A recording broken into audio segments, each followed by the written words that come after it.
YouTube founder community, Beach Boys fans, random people on the internet. My name is Giggens, and we're here today to talk about the Beach Boys at the very beginning, the Hite Morgan era stuff. We're talking about Barbie, What a Young Girl is Made of, Surfer Girl, Luau, the stuff that started before they were anybody. This is where it all began. These recordings have been released numerous times over the years on many different labels. I don't know how that happened. I guess maybe they've been leased out or bought over the years. That's probably how it was done. But I mean, here's three different examples right off the bat. So there you go. Three different albums, the same music.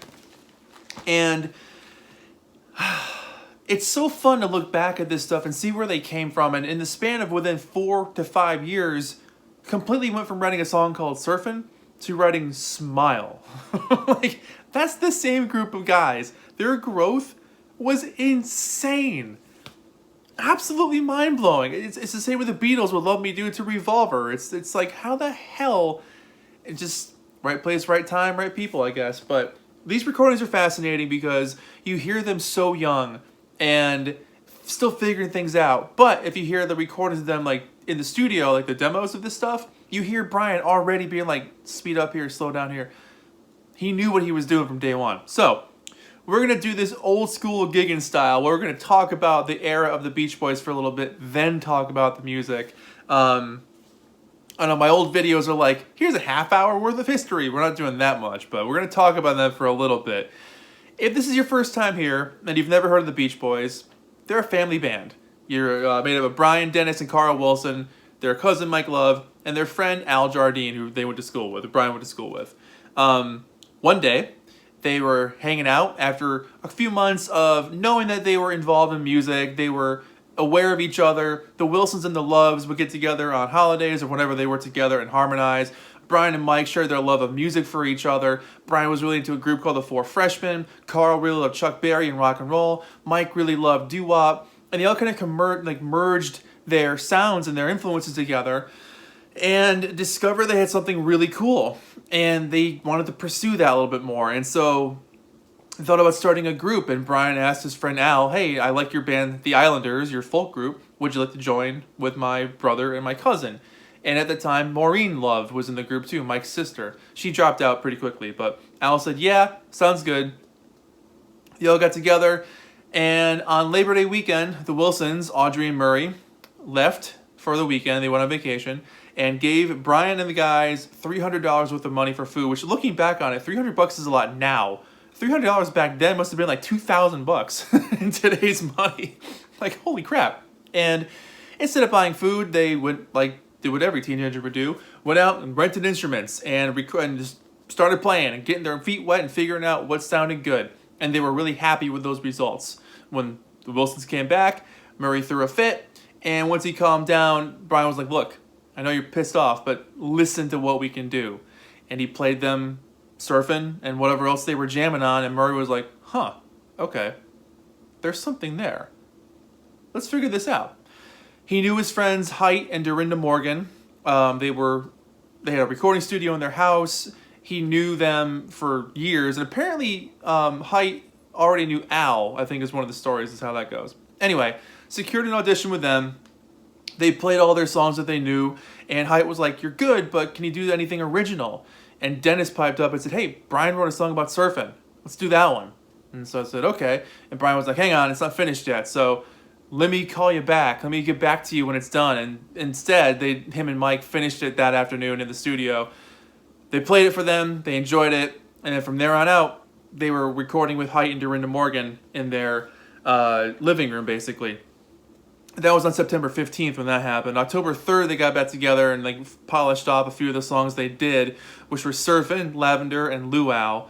They also signed to Guild Music at that time, which is pretty cool. And Guild Music is what got those songs to the attention of Candix Records. And Candix put out the Surfin' single with Luau on the back.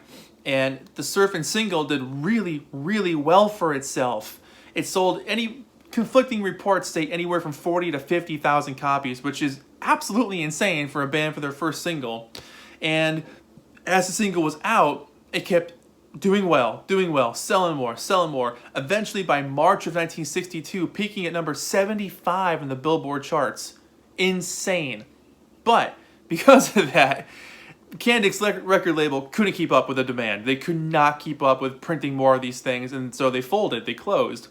And during all this time, the Beach Boys are playing shows, they're doing this, they're doing that, they're getting their feet wet, they're getting paid actually okay for some of these shows. So a couple of these shows, they made like $500 for the band, which again, a lot of money. I'd get $500 now if I was in a band. It'd be insane. And so they're doing this, they're doing that.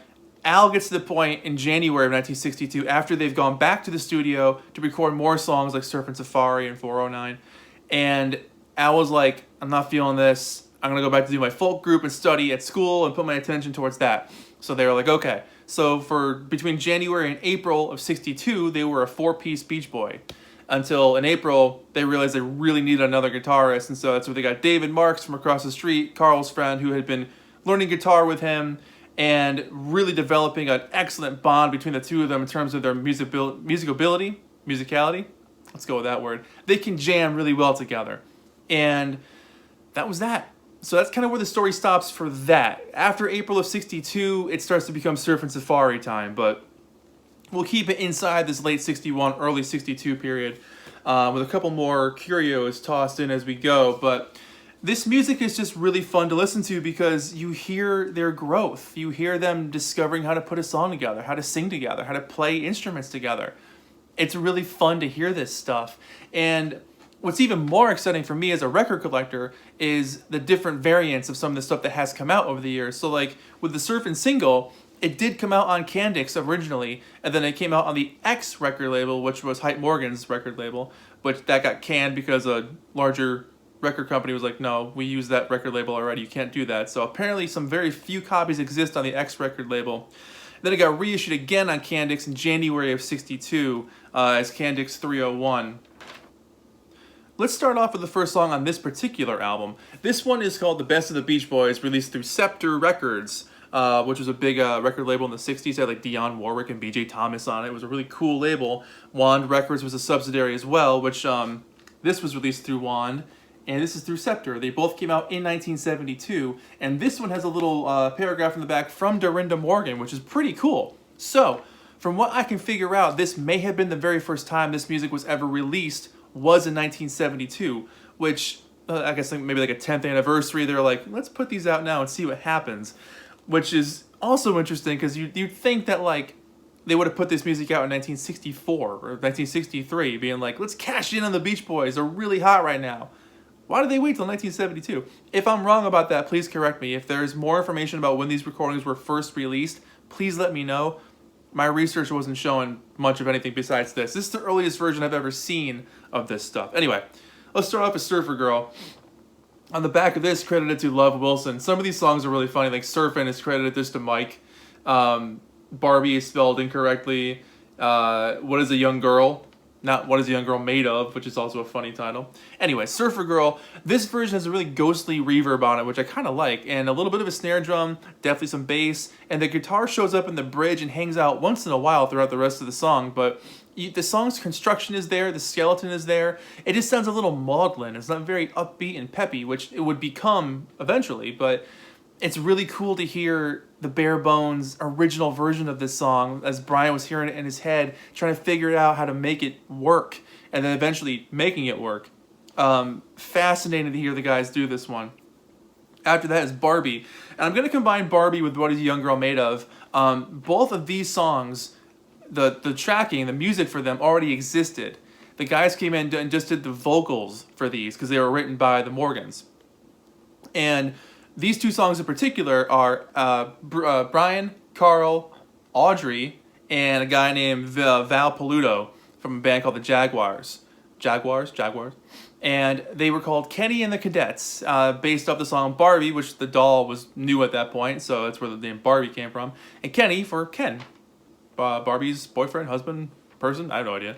And so that's where that came from. So they were called Kenny and the Cadets, which is really fun to hear Audrey's voice singing with Brian and Carl. You can barely hear Carl, but you can definitely hear Brian. He sings lead on these songs. But on Barbie, his voice is just a really super sweet falsetto. It's a gorgeous track. You know, this guy was 19 years old. His voice is incredible. And it's got all the makings of a professional vocalist.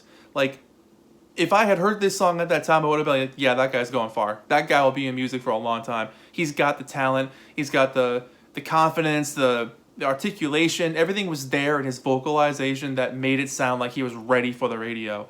Absolutely. The instrumental on this one and on What Is a Young Girl Made Of, a typical late 50s, early 60s pop rock ballad kind of stuff. Nothing too crazy. What Is a Young Girl Made Of? What Is a Young Girl Made Of has a really good guitar riff that cycles throughout, which is really nice. But just a nice song. It's really not bad. It's cool to hear Brian sing so sweetly someone else's words that weren't like inside the Beach Boys camp, or like if he wasn't writing with somebody like Roger Christensen or Gary Usher.